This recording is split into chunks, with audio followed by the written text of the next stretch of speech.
Taurus, hello! Welcome dito sa third week of January. Reading mo January 15 to 21. Thank you so much sa mga returning subscribers and followers natin sa YouTube and Facebook. Kung hindi pa po kayo nakaka-subscribe sa aking YouTube, don't forget to subscribe. Like and follow na rin yung aking Facebook page.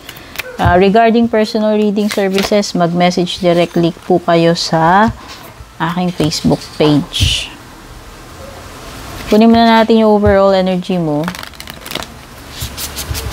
Taurus. Your hard work is paying off, Taurus. Unti-unti mo nang makikita yung mga rewards ng paghihirap mo. O baga, magbubunga itong pagsisikap mo, pagsisipag mo, pag-e-effort mo. Okay?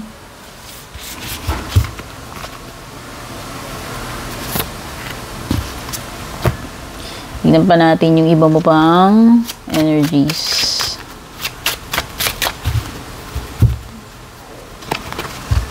Balasahan lang muna natin.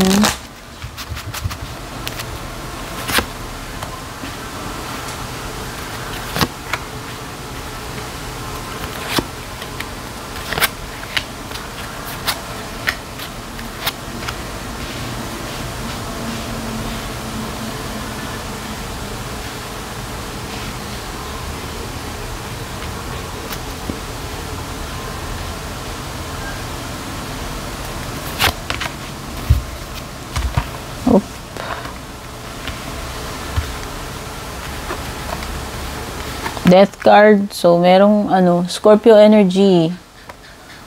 Cancer energy. Ayan. Scorpio and Cancer. Dalawang water signs dito. Meron ding Cancer, Scorpio, Pisces. King of Cups. So, water signs, no? Scorpio, Cancer. So, ang energy ng water signs. Oo nga. Puro cups. Wow. Puro cups tong cards mo. Puro water signs.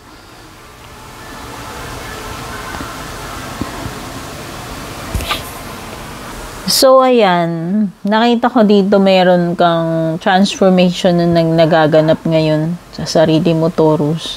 So, magta-transform itong situation mo into something na mas magiging enjoyable para sa iyo. And nakikita ko na nagta-transform yung situation mo into something na maganda.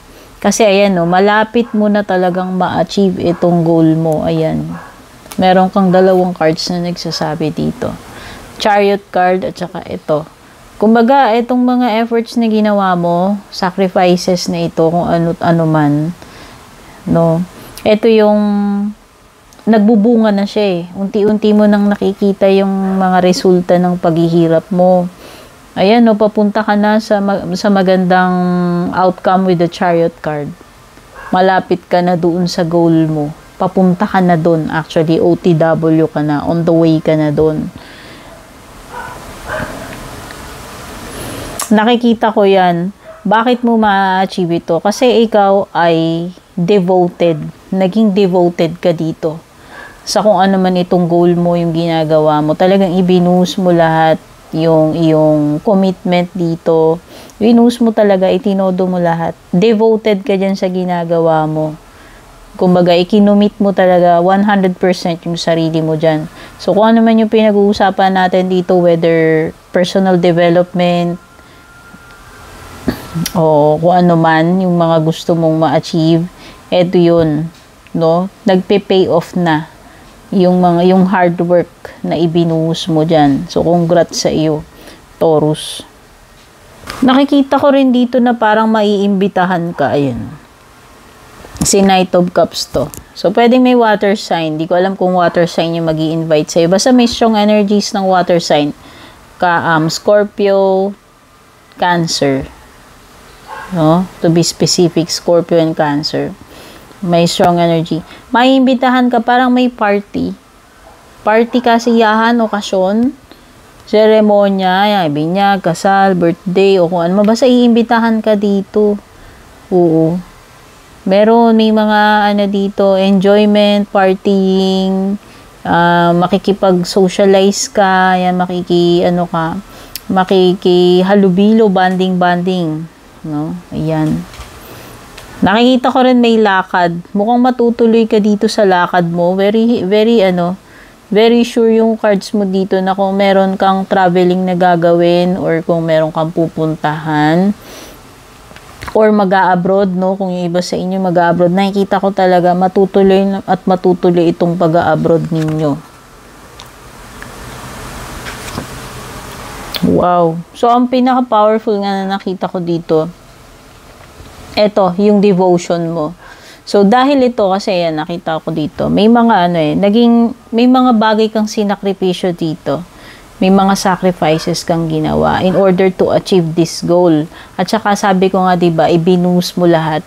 Naging committed ka dito, naging very devoted ka. Kaya ito yung reward. Finally, itong mga pagsusumikap mo, magbubunga na. No? Ito na, at ikaw ay papunta na doon sa successful outcome and realization ng goal mo. O, di ba ang ganda? Mas may maiimbitahan ka pa dito sa party, o, di ba? Ayan. So, tingnan na natin closing message advice para sa iyo. Believe in the impossible. Napakagandang mensahe.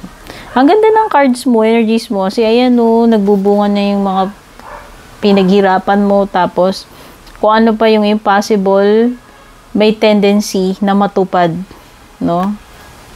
Maniwala ka lang basta as long as you have faith. Walang imposible yung sinasabi nitong card na ito, Taurus. Kumbaga, kung ano man yung ma-imagine mo, possible na ma-achieve mo yan. As long as determined ka and naniniwala ka. Okay, Taurus, thank you so much for being here. Ito yung reading mo for the 3rd week, January 15 to 21. Don't forget to like and share. Take care and God bless.